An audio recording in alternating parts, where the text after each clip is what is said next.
हमने खुद लाशें देखी है पेड़ों पर लटके हुए। हम छोटी एज के थे मगर फिर भी सब पता चला हम क्या हुआ था। मगर उसको क्या पता, उनको बस ये सोचती सियासत पूछती है। उसको सियासत करने दो, मगर जो हमसे टकराएगा वो चूर चूर हो जाएगा। हमारी कश्मीरियों की बद्दुआ उसको लगेगी, उसका सर्वनाश निश्चित है, वो हो जाएगा और होता रहेगा। सर क्या कहेंगे, जिस तरीके से केजरीवाल तमाम फिल्मों को टैक्स फ्री किया, लेकिन जो रियल इंसिडेंट पे कहानी बनी है उसका उपहास करते हैं। देखो, केजरीवाल को मैं किसी गिनती में समझता नहीं हूँ। मेरी जीवन इस वक्त 68 है एज मेरी। बहुत नेता मैंने देखे हैं, केजरीवाल जैसा बदबख्त कोई है ही नहीं इस देश में। एक नंबर का पाकिस्तानी, फंडिंग करने वाला बंदा, मुस्लिमों के वोट उनसे बनने वाला, फ्री की आदत डालने वाले लोगों को आदतें बिगाड़ने वाला, डूब मर्द, हिंदू का दुश्मन, देश का दुश्मन, मोदी का दुश्मन, कश्मीरी पंडितों का दुश्मन। क्या अधिकार है उसको? क्या बकवास करता है वो हिंदू के बारे में? क्या बकवास बोलता है वो हिंदू के बारे में? अच्छा, आपने कश्मीरी पंडित ने जो जेला, ओए केजरीवाल की औलाद जेल के बता,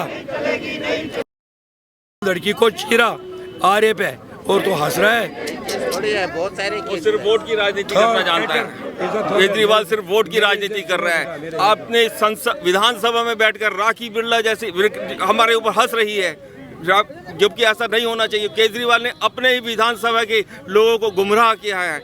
आप देखिएगा कि हम सारे जितने भी यहाँ पे त्राई विवेक अग्निहोत्री ने जो पिक्चर बनाकर जो सामने रखा है, एक सच को सामने रखा है, वो फिल्म नहीं है, वो फिल्म नहीं है, वो एक सच कहानी है, सच है, वो सत्य। उस सच को झुटलाता हुआ सच को झुटला रहा है केजरीवाल सच को झुटला रहा है, वो दोगला नहीं। आप देखिए कि कैसे उसने विधानसभा में राखी बिरला ने था, शर्म करो राखी बिरला, शर्म करो राखी बिरला, शर्म करो केजरीवाल, शर्म करो। कह रहा था जिस दिन विधानसभा चीफ मिनिस्टर बना था कि मैं छोले भटूरे रोटी खाऊंगा, 40 ऐसी उसके घर में लगे हैं, बंगला नहीं लूंगा, कुछ नहीं लूंगा। एक सेकंड, जो अन्ना का नहीं, एक मिनट, जो अन्ना का ना वो देश का कहाँ? जिस अन्ना ने उसको थूक से सिखाया, उसको हटा दिया।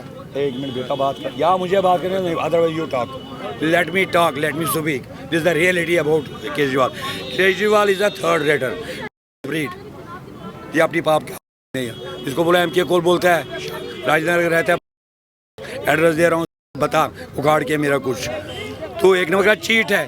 तूने उस बंदे को चीटिंग करी जिसने तुम्हें स्टेज दिखाया, जिसने तुम्हें माइक दिखाई, उसको चीट किया ना। तुमने कहाँ जेला वो दुख जो कश्मीरी पंडित ने देखा। ये एक माँ सरस्वती का वास था हर कश्मीरी पे कि हम अभी जी रहे हैं, otherwise we would have reached to the dustbin. कहाँ से कहाँ गए होते अगर हम पढ़े लिखे नहीं होते। मैं यहाँ आके, जब यहाँ दिल्ली में मैं आया कश्मीर से, मैंने यहाँ लोगों को बोला get ready for the same thing, you have to face the same tone. क्योंकि आज मैंने जेला, कल आपको भुगतना है। क्योंकि मरे हुए हो हिंदुओं में जय चंदों की बेशुमार जय चंद है, पक्के हिंदू कुछ ही लोग हैं जिनके पास सारे हम जी रहे हैं। मोदी योगी नहीं आता, यहाँ पलायन हिंदू को करना था। और ऐसे लोग करवाते केजरीवाल जैसे, जो वोट की राजनीति करते हैं और मुफ्त की आदत डाली, शराब की आदत डाली लोगों को। इस थर्ड क्लास में रखता हूँ मैं ऐसे बंदे को, थर्ड क्लास बंदा। सर, जिस तरीके से उन्होंने बोला कि 8 सालों से बीजेपी गवर्नमेंट अभी है और सरकार ने कश्मीरी हिंदू के लिए कुछ नहीं किया है। इसमें सरकार, इसमें पॉलिटिक्स है ही नहीं। कभी वो 2-4 दिन हमारे पास आए नहीं, बैठे नहीं, हमारे दुखों को नहीं देखा। खाली बयान देने से क्या होता है? उसको क्या हमारी तकलीफें खबर है? 2 दिन हमारे पास बैठ रहा हो, कभी नहीं आया। बयान देना तो मामूली बात है। सर क्या कहेंगे, जिस तरीके से केजरीवाल ने विधानसभा में कहा, उपहास उड़ाया? केजरीवाल खुद झूठा आदमी है, वो नंबर 1 टेररिस्ट है। वो क्या हमें बताएगा? वो क्या बताएगा ये पिक्चर गलत है? वो कभी कश्मीर गया है? उसने कभी कश्मीरियों से बात की है? कश्मीरी हिंदुओं से कभी बात की है उसने? उसे तो बस अपने वोट से मतलब है और किसी से कोई मतलब नहीं है। वो नंबर 1 फ्रॉड है और बहुत जल्द उसकी सरकारें हर जगह पे, दिल्ली में भी, पंजाब में भी खत्म होने वाली है।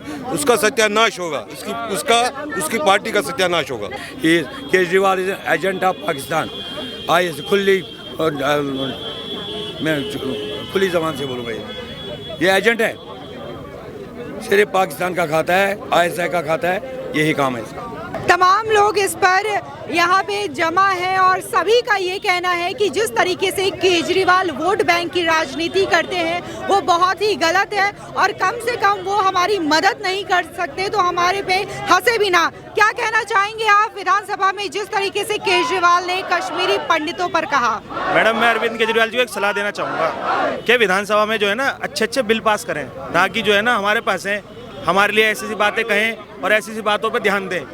अगर मैं केजरीवाल जी को एक बात कहना चाहता हूँ, अगर उनने कश्मीरी फाइल्स नहीं देखी ना, वो एक बार देख के आए। उनकी जो मानसिकता है ना सारी वो बदल जाएगी कि क्या मानसिकता इनके ऊपर क्या उत्पीड़न हुआ है, हमारे ऊपर क्या उत्पीड़न हुआ है। वहाँ पाकिस्तानी वाले लोग जो कहते हैं कि हम आज़ादी लेंगे, किस चीज़ से आज़ादी लोगे? कश्मीर में रह के तुम कश्मीर से आज़ादी लोगे क्या? मैं एक बात कहना चाहता हूँ केजरीवाल जी को, वो एक बार देखें, समझें और इस पर अच्छी तरीके से सर्च करें और फिर हंसें। बस यही बात कहना चाहता हूँ। मैडम, क्या कहेंगे आप? क्या लगता है आपको जिस तरीके से अरविंद केजरीवाल ने हंसी उड़ाई है? मैम, केजरीवाल ना सिर्फ विधानसभा में बोल सकता है, बोलने के तो कोई बोल ले, लेकिन ऐसे कोई बोलता नहीं है। अगर वहाँ पे जाए, अगर वो वहाँ की हालत देखी होती ना उसने, तो उसे पता चलता, अगर वो वहाँ पे खुद उपस्थित रहता तो। अच्छा, जिस तरीके से देखा गया कि दिल्ली में पहले भी कई फिल्मों को टैक्स फ्री किया गया, स्वरा भास्कर की फिल्मों को भी टैक्स फ्री किया गया, तो क्या कहेंगे? मैम, इसमें तो मैडम मैं बताऊंगा मैम, ये अगर टैक्स फ्री उन्होंने कर दिया, हमें नहीं चाहिए टैक्स फ्री, करें या ना करें। उसके बाद भी फिल्म बहुत अच्छी तरह चल रही है, हाउसफुल चल रही है। हमारे लिए अग्निहोत्री जी का बहुत बड़ा शुक्रगुजार है, हम धन्यवाद है कि उन्होंने पब्लिक के सामने, पूरे हिंदुस्तान के सामने असलियत दिखा दी। ये खाली 10 या 15% उन्होंने दिखाई। जिस दिन 100% पता चलेगा लोगों को क्या है, उस दिन लोग फूट फूट के रोएंगे कि क्या हुआ था हिंदू समाज के साथ। उसमें कश्मीरी पंडित खाली नहीं है, पूरा हिंदू समाज है। जो उसने कल वहाँ पे विधानसभा में बोला, हंस हंस के लोग, वो पीछे जो बिरला मुंह फाड़ के हंस रही थी, उसको शर्म आनी चाहिए। अगर उसकी बहन के साथ, उसकी बेटी के साथ या केजरीवाल की माँ के साथ, बेटी के साथ रैप हो गए, आरे पे चीर के फेंक दिया जाएगा, तब पता चलता उसको क्या होता है। कि हमने खुद लाशें देखी है पेड़ों पर लटके हुए, हम छोटी एज के थे मगर फिर भी सब पता चला हम क्या हुआ था। मगर उसको क्या पता, उनको बस ये सोचती सियासत पूछती है। उसको सियासत करने दो, मगर जो हमसे टकराएगा वो चूर चूर हो जाएगा। हमारी कश्मीरियों की बद्दुआ उसको लगेगी, उसका सर्वनाश निश्चित है, वो हो जाएगा और होता रहेगा। अच्छा, केजरीवाल ने तो ये भी कहा कि ये जो कहानियां दिखाई गई हैं फिल्मों में, जो सीन्स हैं, वो झूठी है। वो 100% सच है। मैंने आपको बोला ये कोई 5 या 10% दिखाई, जब 100% दिखाई जाएगा ना, तब जाके सिनेमा हॉल में लोग फुट फुट रोएंगे। लोग उसी टाइम फुट फुट क्या रोएंगे, लोग उसी टाइम हालत ठीक है। वो खुद विदाउट सिक्योरिटी जाकर जाए वहाँ पर, फिर पता चलेगा उसको कि वहाँ क्या हालत है, क्यों हुए हम से। जो अपने बाप का, जो अन्ना हजारे को धोखा दे दिया खड़े हाथों पे, अभी तो दूसरे का क्या होगा। पीढ़ी का पूरा परिवर्तन भी नहीं हुआ। एक पीढ़ी को मानिए 50-60 साल की उम्र होती है, अभी इस घटना को 30-32 साल गुजरे हुए हैं। जब ये लोग अभी इसको झूठ बरकरार करार देने लगे हैं, ये आने वाले समय में अगर इस फिल्म को दिखा के हिंदू समाज को जागरूक ना किया जाएगा तो ये तो फिर इसे आके झूठा कहने लगेंगे।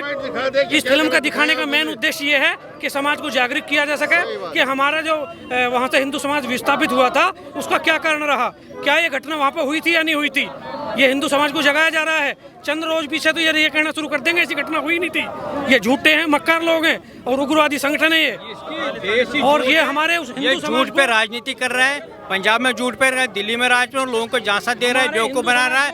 प्रूव करके दिखा दे कि वो ये झूठ है, उसको प्रूव करके दिखाना पड़ेगा ये झूठ है। केजरीवाल IITN है, वो बहुत ज़्यादा सुपर इंटेलिजेंट ह्यूमन बीइंग है। उसने बोला ये झूठ है, ठीक है। वो उसको चैलेंज करने की आदत है हर किसी को। केजरीवाल को बस आप इतना मेरी तरफ से रिक्वेस्ट कर लो कि इसको प्रूव करके दिखाए ये झूठ है। खाली इतना रिक्वेस्ट करो ये प्रूव करके दिखाए ये झूठ है। और अगर वो प्रूव करके ना दिखाए, उसके बाद वो YouTube पे, Facebook पे, Twitter पे, जितने भी वो प्लेटफॉर्म यूज करता है, वहाँ पे वो माफी मांगे। विधानसभा में ही जहाँ उन्होंने बयान दिया वहाँ ही माफी मांगनी चाहिए। बहुत ही दुर्भाग्य है कि ऐसे पढ़े लिखे व्यक्ति ऐसे किसी विशेष समुदाय को खुश करने के लिए ऐसा बयान देते हैं, जिनको कश्मीरी उनका दर्द पता नहीं है। विवेक अग्निहोत्री ने फिल्म बनाई, उन्होंने दिखाया, सच्चाई दिखाई। मैं भी फिल्म देख के आया, मात्र 10% इसमें दिखाया, क्योंकि हर किसी कश्मीरी पंडित के साथ ऐसी घटना हुई है, पूरी फिल्म में नहीं दिखा पाए। तो पूरा हिंदू समाज इस टाइम संगठित है, हिंदू क्या पूरा विश्व संगठित है। उनको पता चला असलियत क्या है। लोगों को यही पता था कि शायद कश्मीरी पंडित ऐसे भाग के खुद आए, लेकिन उनको अब पता चला कि कश्मीरी पंडितों से क्या अत्याचार क्या हुआ। और ऐसे व्यक्ति को मुख्यमंत्री होके ही दिल्ली की विधानसभा में ऐसी बयानबाजी दिख रही, शर्मनाक है। उनको माफी मांगी। तो यहाँ पे जितने भी लोग हैं सभी का ये कहना है कि जिस तरीके से केजरीवाल ने विधानसभा में बयान दिया और विवेक अग्निहोत्री की 1990 में कश्मीरी पंडितों पर जो नरसंहार हुआ, अत्याचार हुआ, उस फिल्म को दिखाने की कोशिश की गई, उसका बस कुछ प्रतिशत ही ये था। जब आप असली कहानियाँ सुनेंगे, जिस तरीके से विवेक रंजन अग्निहोत्री कहते हैं कि इस मूवी को बनाने के लिए उन्होंने तकरीबन 700 लोगों का इंटरव्यू लिया था जो कि कश्मीर से बिलोंग करते हैं, जिन्होंने अपनी सच्ची कहानियां बताई कि उनके साथ क्या हुआ। और इस तरह की बात पे जब मूवी बनाई जाती है और उस पर जब देश का नेता इस तरीके से हंसी उड़ाता है, मजाक उड़ाता है, तो ये यकीन मानिए कि जो वो समुदाय है उसको तो बुरा लगना लाजमी है। और जिस तरीके से अरविंद केजरीवाल ने इस मुद्दे पे उपहास उड़ाया और अपमान किया कश्मीरी हिंदुओं का, पंडितों का, तो अब इनका ये कहना है कि अरविंद केजरीवाल को इनसे माफी मांगनी चाहिए, तभी ये जो बात है वो थमेगी और ये बात खत्म होगी।